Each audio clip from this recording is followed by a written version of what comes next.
I mean, how's it going today? We're in Port Hope Market. It's been really nice. Just connecting with people who've come down to the market to talk about issues, everything from streetlights to potholes to doctors and nurses, and getting more youth into the skilled trades. It's been really good.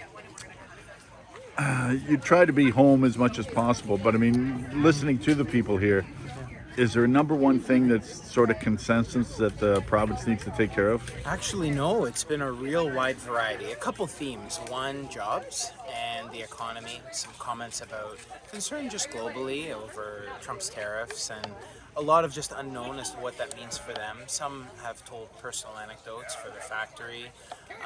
Healthcare, obviously, how do we deliver better care? So whether it's, some of the stuff we've been doing to incentivize folks to stay in rural Ontario through covering their tuition, we call it Learn and Stay, all the way to expanding new medical seats and how do we get more people just bums in seats, which we've done, more publicly funded seats. So these are things, and then some good ideas.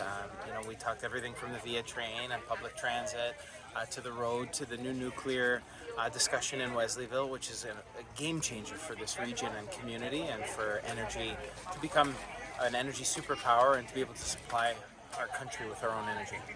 I know this will be a loaded question, so to speak, but I mean, how is the province doing? I think things are going really well. I mean, there's always challenges, and that's why you serve in this job, and that's why we do things like this, is to hear directly from people. And I always try, whether it's continuing to door knock outside of elections, doing this open.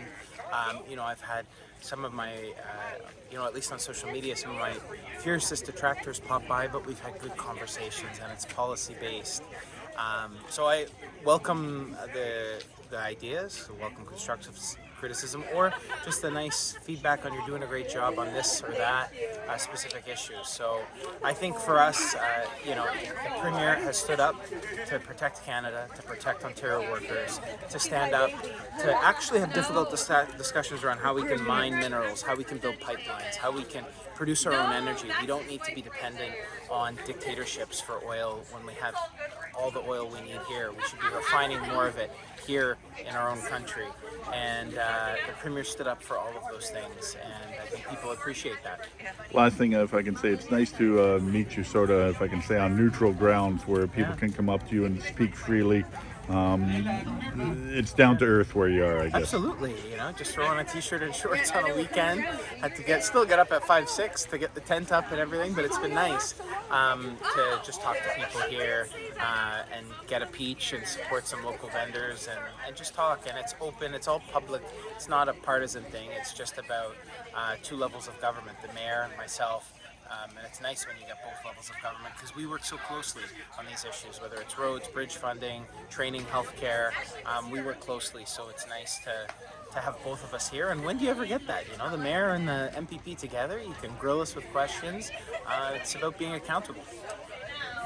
Thank you for taking the time on this beautiful Saturday morning, foggy, but otherwise good. They, with the Chemtron Lagoon, or AK Sculthorpe Marsh, can you tell me, explain a little bit about with it all being done, it looks pristine, but it can't be used for what the banner says till 2027. If you can just give a little insight to that. Sure. Well, every site that we've cleaned up in Port Hope is unique and different, and it has this particular project has a record of site process that has been followed and designed by our staff, and right now the focus is on ensuring that there is growth that happens on the site before it's open to the public, and that's really going to help with the longevity and the sustainability. It's some of the sites just require a little bit more of that TLC and attention, because ultimately we want to make sure that it is used by the public in a way that sustains it for generations to come. So it's been really carefully thought through. Our staff has put in a lot of time and effort to ensure that the best design has been made, and that we're following the timelines as recommended by the experts.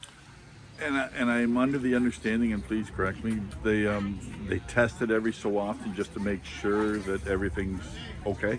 Absolutely, that's exactly right. It's a very intricate, it's a very complex, and it's a very careful process, and it's been undertaken in a very stepwise manner. Okay. Thank you.